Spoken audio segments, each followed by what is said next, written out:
Beneficiary Bangladesh micro financing से हुआ था। खवातीन को इन्होंने को काटन के कारोबार में, कपड़ों के कारोबार में बाहर लेके, सबसे बड़ा सीक्रेट इनका ये था।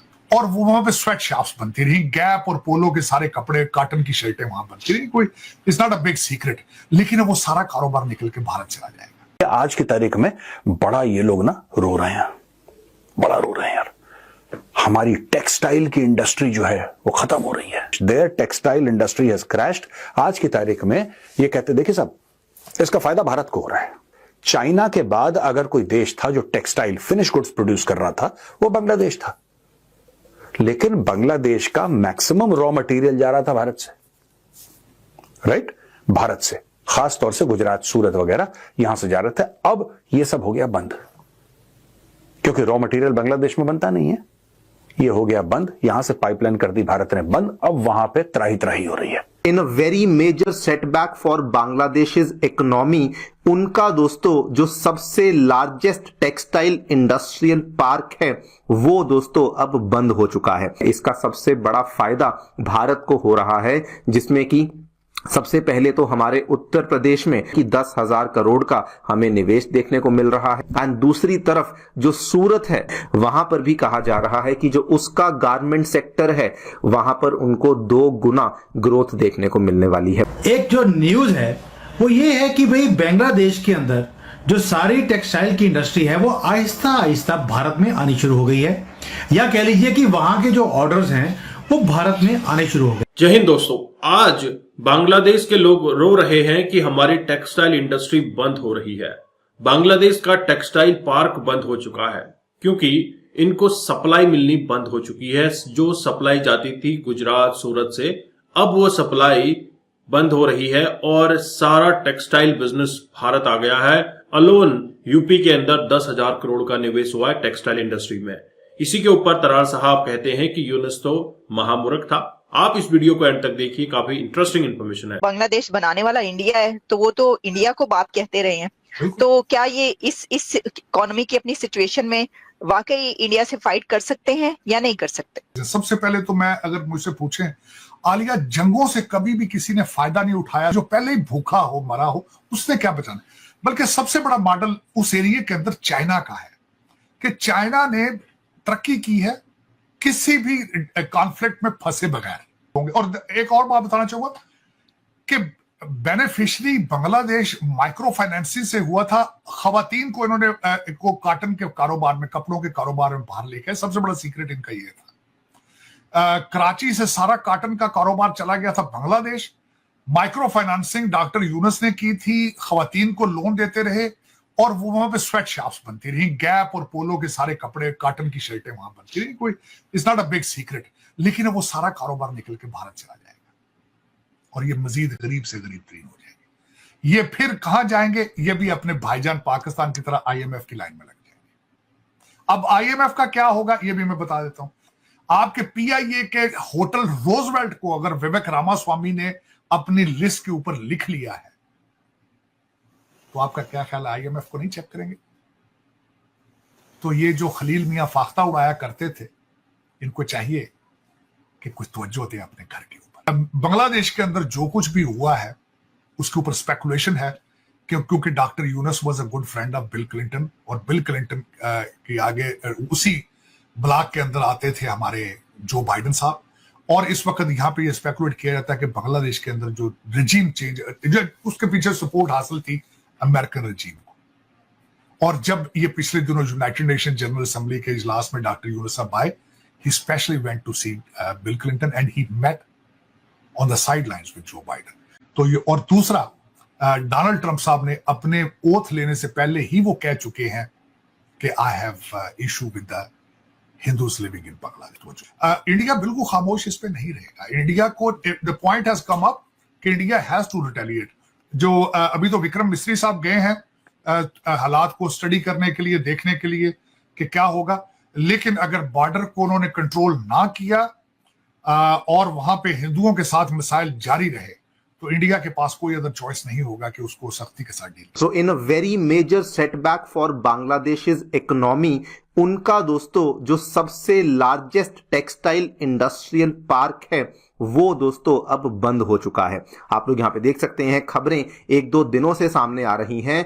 बताया जा रहा है कि जो बांग्लादेशी गवर्नमेंट है वो उस टेक्सटाइल पार्क में आने वाली जितनी भी इंडस्ट्रीज हैं या तो उनको बेचने वाली है या उनकी नीलामी करने वाली है, यानी कि उनको बैंकरप्ट यहाँ पे डिक्लेयर कर चुकी है। यहाँ पर भी आप देख पाएंगे अगेन बांग्लादेश के द्वारा इसको कवर किया गया है कि बेक्सिमको का जो लॉस मेकिंग एंटिटीज हैं उनको अब बेचा जाने वाला है। जो लोग बेक्सिमको के बारे में नहीं जानते, आपको जस्ट ब्रीफली बता दूं, ये दोस्तों बांग्लादेश की जो सबसे बड़ी इंडस्ट्री है जिसको कि टेक्सटाइल इंडस्ट्री के नाम से जानते हैं, उसका सबसे बड़ा कॉन्ग्लोमेरेट है और उनकी स्टॉक मार्केट पे दिखने वाला सबसे ज्यादा मार्केट कैपिटलाइजेशन वाली कंपनी है बेक्सिमको, जिसके सबसे बड़े इंडस्ट्रियल पार्क को अब वहां की सरकार बंद करने वाली है। इसका सबसे बड़ा फायदा भारत को हो रहा है, जिसमें कि सबसे पहले तो हमारे उत्तर प्रदेश में जो टेक्सटाइल पार्क अभी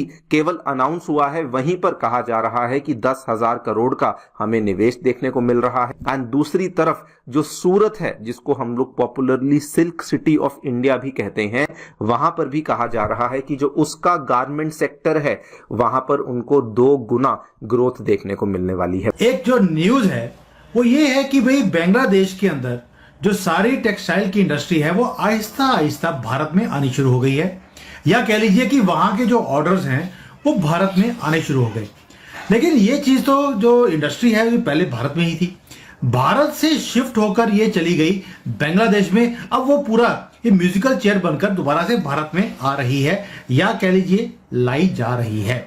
सभी लोग बांग्लादेश के ऊपर, सेव हिंदूज के ऊपर बात कर रहे हैं, लेकिन ये जो सबसे बड़ा, मैं बार बार बोलता हूं कि लेबर इंटेंसिव इंडस्ट्री है जहां पर बहुत ज्यादा लोगों की काम करने की यहां पर जरूरत पड़ती है, वो इंडस्ट्री दोबारा से भारत में आ रही है।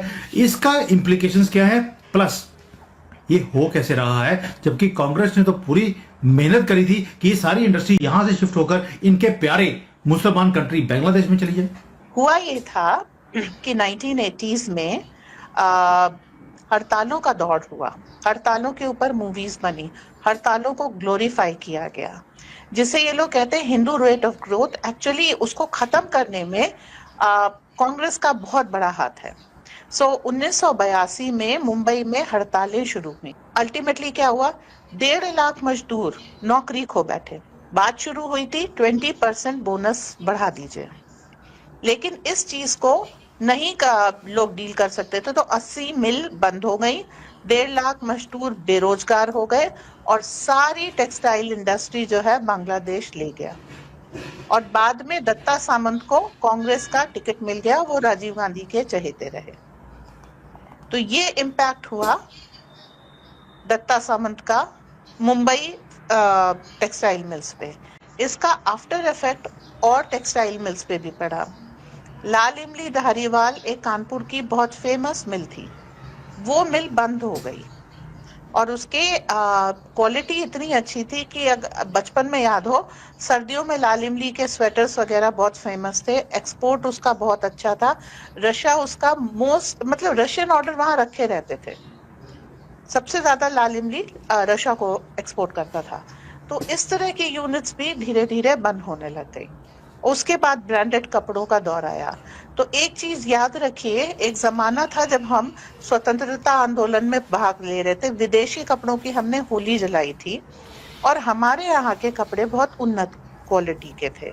कांग्रेस उस समय तो कुछ नहीं कर पाई, लेकिन हमारे यहाँ की मिल्स को पूरी तौर पे खत्म करने का श्रेय कांग्रेस को जाता है। तो दोस्तों, आपने तरार साहब को सुना, काफी एक्सपर्ट्स को इस वीडियो में सुना और आपको आइडिया लग गया होगा कि बांग्लादेश की जो सिचुएशन है इसके पीछे गोरी चमड़ी का ही हाथ है। गोरी चमड़ी बोले तो यूनुस तो पहले बहुत याराना था इनका बिल क्लिंटन के साथ, और ये भी जो बाइडेन ब्लॉक के ही आदमी हैं, जिस तरह से तरार साहब बता रहे हैं, और उन्हीं के इशारों पे बांग्लादेश को खत्म किया गया और सत्ता के भूखे मोहम्मद यूनुस को बांग्लादेश सौंप दिया गया। अब बांग्लादेश भी अपने भाईजान पाकिस्तान की तरह कटोरा लेकर आईएमएफ के लाइनों में लगने वाला है। हालांकि आईएमएफ की कुछ शर्तें रहेंगी। जिस तरह से बांग्लादेश लगातार भारतीय प्रोडक्ट का बॉयकॉट कर रहा है, अब आपको एक बात समझनी होगी, जो कि सीधी सीधी बात है। अगर आप अपने पड़ोसी से सामान लेते हैं तो आपका ट्रांसपोर्टेशन कम लगता है, लॉजिस्टिक कॉस्ट कम होती है और आपको सस्ता माल भी मिल जाता है, ताकि आप अपने अवाम को सस्ता प्रोडक्ट दे सकें और वो अवाम अपने पैसे का इस्तेमाल किसी और ग्रोथ के लिए कर सके। लेकिन बांग्लादेश ऐसा नहीं कर रहा है। बांग्लादेश ने आलू प्याज और इंडियन प्रोडक्ट की बॉयकॉट करनी शुरू कर दी है। आलू प्याज के लिए तो बांग्लादेश ने टर्की, पाकिस्तान, स्पेन से कांटेक्ट किया है। अब देखिए कितना ट्रांसपोर्टेशन कॉस्ट आएगा और उस कॉस्ट का खामियाजा किसे भुगतना पड़ेगा? एक आम शहरी को। आम शहरी खाना खाने में ही लुट जाएगा। ऐसा ही पाकिस्तान में हाल देखने को मिला है। वो पाकिस्तान क्या एक्सपोर्ट करेगा? टमाटर प्याज, जो खुद भारत से टमाटर आलू प्याज की दरकार कर रहा है, भारत से ट्रेड की बात कर रहा है। दोस्तों, कॉटन इंडस्ट्री जो कि 1971 में लाहौर से निकलकर बांग्लादेश आ गई थी, अब वही पूरी इंडस्ट्री टेक्सटाइल की भारत शिफ्ट हो गई है और भारत में लगातार ऑर्डर पे ऑर्डर मिल रहे हैं, क्योंकि सारा टेक्सटाइल जो जाता था वह चाइना के बाद बांग्लादेश से ही रेडीमेड गारमेंट का सबसे बड़ा इंडस्ट्री था, यहीं से सप्लाई होता था। अब भारत से सप्लाई होगा और भारतीय कंपनीज को ऑब्वियसली फायदा है। और भारत के साथ जिस तरह के संबंध अभी बांग्लादेश बना रहा है, सुनने में यह भी आ रहा है कि 7 सिस्टर स्टेट को इन्होंने इंटरनेट कट कर दिया है। हालांकि भारत इसके ऊपर बहुत तेजी से काम कर रहा है कि 7 सिस्टर्स के डेवलपमेंट के लिए इंटरनेट बहुत जरूरी है, तो भारतीय कंपनियां इस पर लगी हुई हैं। और वहीं बांग्लादेश ने यह भी कहा है कि इनके जो विदेश सचिव हैं, नई दिल्ली बांग्लादेश के मामलों में हस्तक्षेप ना करे। और वहीं भारत के दिल्ली में एलजी ने ऑर्डर दे दिया है कि भैया जितने भी बांग्लादेशी इनको चिन्हित करो और इनको डिपोर्ट करने की तैयारी करो। तो बांग्लादेशियों को अगर आप कहीं पर भी देखें या फिर आपके संपर्क में अगर कोई बांग्लादेशी आता है तो पुलिस को जरूर रिपोर्ट करें।